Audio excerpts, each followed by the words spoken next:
سب سے پہلا جو آ, سمجھ لیں کہ اخلاقیات میں جو پہلی صفت ہے، جو پہلی کوالٹی ہے، وہ ہے صبر، پیشنس۔ صبر کا مطلب کیا ہے؟ دیکھیں قرآن کریم نے ایک مرتبہ نہیں، دو مرتبہ نہیں، تین مرتبہ بھی نہیں، 90 مرتبہ، کم سے کم 90 مرتبہ صبر کے بارے میں گفتگو کی ہے قرآن نے۔ تو صبر کی یہ اہمیت ہے۔ صبر کہتے کسے ہیں؟ صبر کہتے ہیں کہ کسی چیز سے جو کہ انسان کے لیے بری ہو یا اس کو برائی کی طرف لے جا سکتی ہو، اس سے رک جانا، اپنے آپ کو روک لینا، یہ ہے پیشنس، صبر۔ ایک آدمی کو غم لاحق ہوا، مثلا خاندان میں موت ہو گئی یا چوری ہوئی، ڈاکہ پڑ گیا گھر میں، کچھ بھی ہوا، اور اس نے کہا کہ ٹھیک ہے، اللہ کا دیا ہوا مال تو اس نے واپس لے لیا، اس نے دیا ایک طریقے سے، لیا دوسرے طریقے سے، اللہ نے جان دی تھی، جان لے لی۔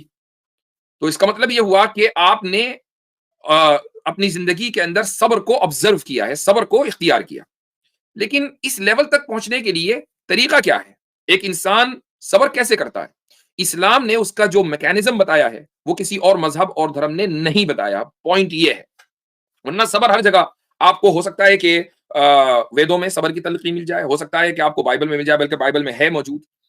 تو ہم یہ نہیں کہہ رہے ہیں کہ صبر دوسرے دھرموں میں یا انسان کہیں اگر مسلمان نہیں تو صابر نہیں ہو سکتا، صبر نہیں کر سکتا، نہیں، وہ کرتا ہے۔ لیکن صبر کو ڈیولپ کیسے کرتے ہیں، اس کا جو پرفیکٹ میکینزم ہے وہ اسلام دیتا ہے، اور وہ ہے روزہ۔ روزے کے ذریعے آپ صبر کا طریقہ ڈیولپ کرتے ہیں۔ چونکہ روزہ کس چیز کا نام ہے؟ روزہ نام ہے جو چیزیں آپ کی زندگی میں جائز ہیں ان سے رکنا، تاکہ جو چیزیں جائز نہیں ہیں آپ ان سے آسانی کے ساتھ رک سکیں۔ اللہ تعالیٰ نے کھانے پینے کو اور اسی طریقے سے جو ازدواجی تعلقات ہیں ان سے روزے کی حالت میں بچنے کا کیوں حکم دیا؟ حالانکہ یہ تینوں چیزیں جائز ہیں، کھانا بھی جائز ہے، پینا بھی جائز ہے، ازدواجی تعلقات بھی جائز ہے میاں بیوی کے درمیان۔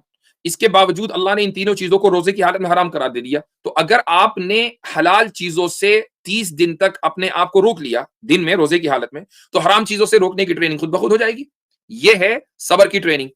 تو روزے کا جو مقصد ہے وہ صبر اور تقوی پیدا کرنا ہے۔ صبر اس طریقے سے پیدا ہوتا ہے۔ اب آپ یہ کہیں کہ جی روزہ جو ہے وہ تو عیسائیوں میں بھی ہوتا ہے، وہ بھی روزہ رکھتے ہیں، ہندو بھی رکھتے ہیں، یہودی بھی رکھتے ہیں، تو ان کے روزے کی حقیقت آپ دیکھ لیں۔ عیسائیوں کے یہاں ایسٹر سنڈے سے پہلے 40 دن تک کے روزے رکھنا ریکمینڈڈ ہے، ضروری نہیں ہے۔ ہمارے یہاں 30 روزے رکھنا ضروری ہے۔ ایک آدمی، ایک عام مسلمان جو نماز نہیں پڑھتا، روزہ ضرور رکھتا ہے، مسجد رمضانوں میں آباد ہو جاتی ہے۔ آپ ذرا کسی سے، عام مسلمان سے یہ کہیے کہ عشاء کی نماز کے بعد 20 رکعتیں پڑھنی ہے بھائی، شوال میں نہیں پڑھے گا، لیکن رمضان میں وہ 20 رکعتیں پڑھتا ہے۔ اگر 40 ہوتی تو 40 بھی پڑھتا۔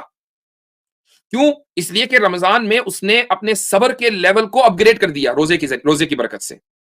اور یہی وجہ ہے کہ آپ صلی اللہ علیہ وسلم نے ریکمینڈ کیا ہے کہ رمضان کے بعد پھر شوال میں بھی 6 روزے رکھو، اس کے بعد بھی ہفتے میں ایک آدھ روزہ رکھتے رہو، تاکہ وہ جو مومنٹم آپ نے کریٹ کیا ہے رمضان میں وہ مومنٹم باقی رہے۔ ہمارا مسئلہ یہ ہوتا ہے کہ ہم اس مومنٹم کو توڑ دیتے ہیں، صرف رمضان کے رمضان روزہ رکھتے ہیں۔ عیسائیت میں کیا ہے؟ 40 دن روزہ رکھنا ریکمینڈڈ ہے، ضروری کچھ نہیں ہے۔ تو جو ان کی ریلیجس کلرجی ہے، جو ریلیجس کلاس ہے، بس وہی رکھتے ہیں، باقی عام آدمی روزہ نہیں رکھتا۔ اچھا، جو رکھتے ہیں اس کی بھی آپ کیفیت سن لیں۔ روزے کی حالت میں آپ پانی اور جوس پی سکتے ہیں۔ اب کوئی پوچھے کہ بھئی یہ کیسا روزہ ہے جس میں پانی بھی پیا جا سکتا ہے اور جوس بھی پیا جا سکتا ہے؟ تو پھر روزے کا جو مقصد ہے کہ صبر کو ایلیویٹ کرنا، وہ مقصد کبھی بھی آپ اچیو نہیں کر پائیں گے۔ یہودیوں کے یہاں 6 روزے ہیں پورے سال میں، 2 روزے 25 گھنٹے کے ہوتے ہیں، اور 4 روزے ڈان ٹو ڈسک، یعنی صبح سے لے کر شام تک کے، جیسے مسلمان روزہ رکھتے ہیں ایسے یہودی بھی رکھتے ہیں۔ ان کے یہاں کچھ کھانا پینا نہیں ہو سکتا، لیکن سال میں صرف 6 روزے ہیں، اور یہ روزے الگ الگ دنوں میں ہیں۔ تو اگر وہ اپنے اس صبر کے پیمانے کو ایلیویٹ کرنا بھی چاہیں تو وہ جیسے ہی اوپر جائے گا ایک دم نیچے آ جائے گا۔ چونکہ ایک دن روزہ رکھا، 25 گھنٹے بھوکے رہے، اس کے بعد پھر 25 دن غائب، پھر اس کے بعد 25 دن بھوکے رہے، پھر اس کے بعد 100-150 دن غائب۔ تو کوئی بھی چیز اگر حاصل ہوتی ہے تو وہ کنسسٹنسی کے ساتھ حاصل ہوتی ہے۔ ایسا نہیں ہوگا کہ آپ ایک دن 25 گھنٹے بھوکے رہے اور اچانک آپ کہیں کہ جی میرے اندر صبر پیدا ہو گیا، یہ نہیں ہوگا۔ آپ کو 30 دن روزہ رکھنا پڑے گا، اس کے بعد بھی وقتاً فوقتاً روزہ رکھنا پڑے گا، تب جا کر آپ صبر کے اس پیمانے یا اس معیار تک پہنچ سکتے ہیں جس معیار کا مطالبہ اسلام کرتا ہے، جو معیار آپ صلی اللہ علیہ وسلم نے کر کے دکھایا۔ آپ علیہ الصلوۃ والسلام اس کثرت سے روزہ رکھتے تھے کہ سیدہ عائشہ رضی اللہ عنہا یہ فرماتی تھی کہ بعض مرتبہ کئی دن روزے ہو جاتے تھے، اور میں سمجھتی تھی کہ اس مہینے آپ صلی اللہ علیہ وسلم پورے کے پورے مہینے روزے میں رہیں گے۔ تو اسی لیے قرآن کریم یہ کہتا ہے کہ انک لعلی خلق عظیم. روزے کا مقصد کیا ہے؟ صبر. تو جو آدمی اتنی کثرت سے روزہ رکھے گا اس کے صبر کا معیار کتنا بلند ہوگا, اور جس کے صبر کا معیار اتنا بلند ہو تو پھر اس شخص کے اندر کبھی بھی برائی پیدا نہیں ہو سکتی. اگر ایک آدمی صبر رکھتا ہے اپنے اندر تو وہ غصہ نہیں ہوگا, وہ غضبناک نہیں ہوگا, وہ دوسروں سے جلے گا نہیں, اس کے اندر حسد نہیں ہوگا, اس کے اندر کبر نہیں ہوگا, وہ دوسروں کو تکلیف نہیں پہنچائے گا.